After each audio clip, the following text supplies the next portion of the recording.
Sang Koreana. Kapartner ang C2 Cool and Clean Green Tea at Ariel.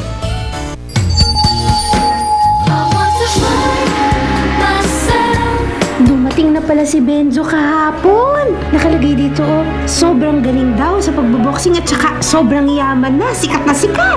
Nandito ka na. Wala ka bang balak makapagkita kay Jenna? Wala po muna sa isipan ko ang usaping puso.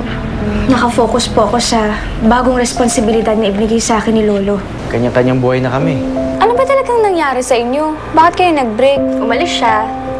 Tapos natapos na. Ibig sabihin, walang proper break-up? Hindi nagkaroon ng closure? Ewan ko sa'yo, ba't ka nagtsatsaga dyan kay Darlene? Laki ang utang ng loob ko kay Darlene. Hindi lang dahil siya ang naging susi para maabot ko yung pangarap ko. Siya ang sumalo sa akin nung nagkalabuan kami ni Jenna. Nakapag-move on na yung tao. Saka dapat ganun din yung gawin ko, no?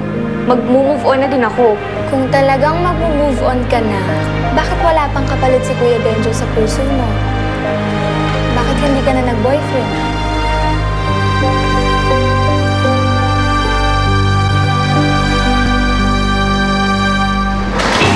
Kuya Owen, nakikita pa ba kayo ni Ate Jenna? Wala na akong balita eh. Hindi na siya pumupunta ng probinsya. Ito na sa Manila tumira eh. Tulungan mo naman ako i-contact siya. Miss ko na kasi si Ate Jenny. Naku, Bebeng, di kita matutulungan. Baka mayari ako ng kuya mo. Hindi naman natin ipapalam sa kanya. Bebeng, kahit na. Tsaka, di ba, hindi naman sila okay ng kuya mo? Sila lang hindi okay, pero kami ni Ate Jenna, okay kami. Sige na, Kuya Owen. Tulungan mo ako. Bebe, ang kulit mo, hindi nga pwede. Malabo yung gusto mo mangyari.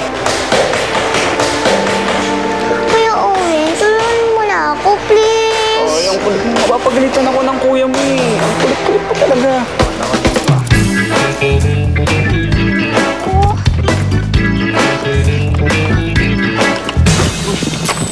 Ano ba? Tumingin ka nga sa dinadaanan mo! Pasensya na, miss. Pasensya!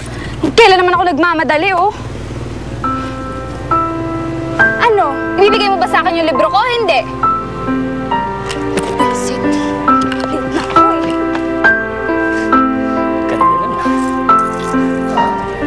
Magandang hapon po. Pwede po bang makausap si Jenna? Okay po, sige po. Wait lang po. Bebe, natsambahan natin ha? Ito na, tinatawag ni si Jenna. Bakit nang kakausap? Basta pag may problema, nandito pa yung mga waiters natin. You have a phone call. Excuse, ah.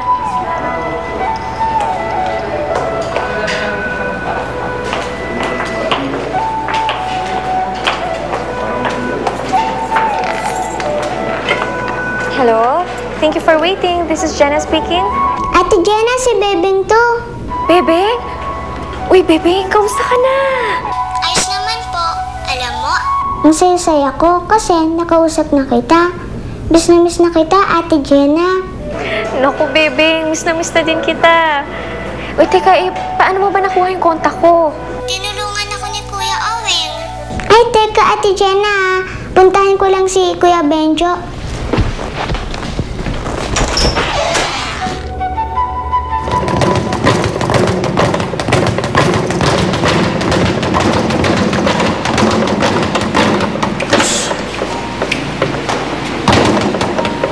Ano yan? Bebeng? Ang Kuya Benjo mo ba yun? Ayoko siya makausap, Bebeng. Pag-asa para magkapatid kami ng Ate Jenna mo. Baba mo na nga yung telepono na yan. Alam mo, tapos na ako mag-training. Uwi na tayo.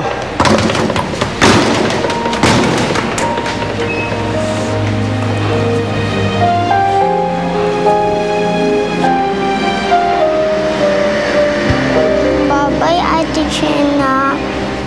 Bebeng. Sige, sundin mo na lang ang kuya mo.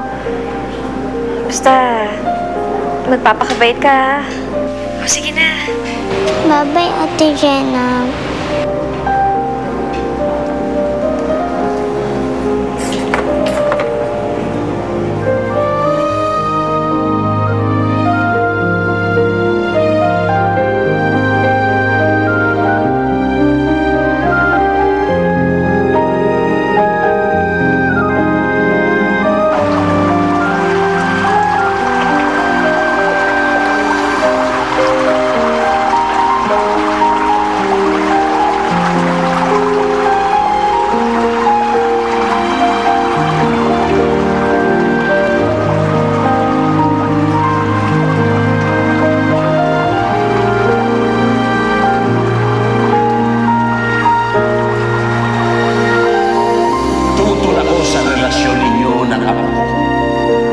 ka nang mangarap ng dilatang mga mata. Ang isang katulad mo, na walang modo at parumpalo, alang mararating sa buhay. Pero na ako kailangan tawagan. Don't tell me na si Jenna tatawagan mo.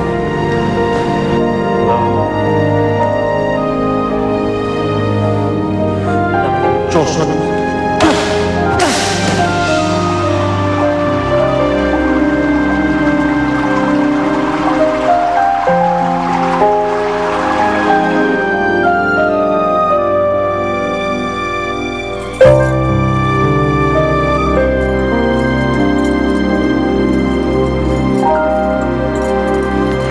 Jenna, may kukwento ako sa'yo.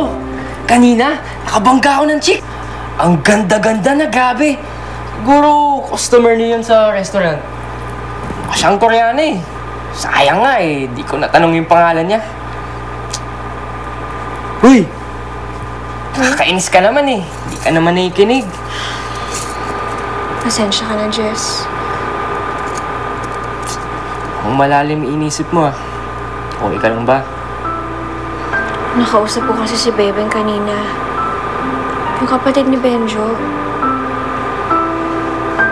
Tapos narinig ko na ayaw akong makausap ni Benjo. Balokong yun ah. Ba't ayaw ka naman niya kausapin? Hindi ko alam. Sabi pa ni Benjo, wala na daw pag-asa na magkabati kami. Alam mo, yung mga ganong klaseng tao, di na pinag-aksaya ng panahon. Kalimutan mo na yun.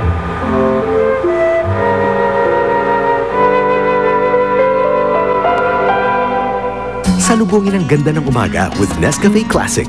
Ano man ang dahilan mo, para kanino ka man bumabangon, mas ganado mong haharapin ang araw with Nescafe Classic.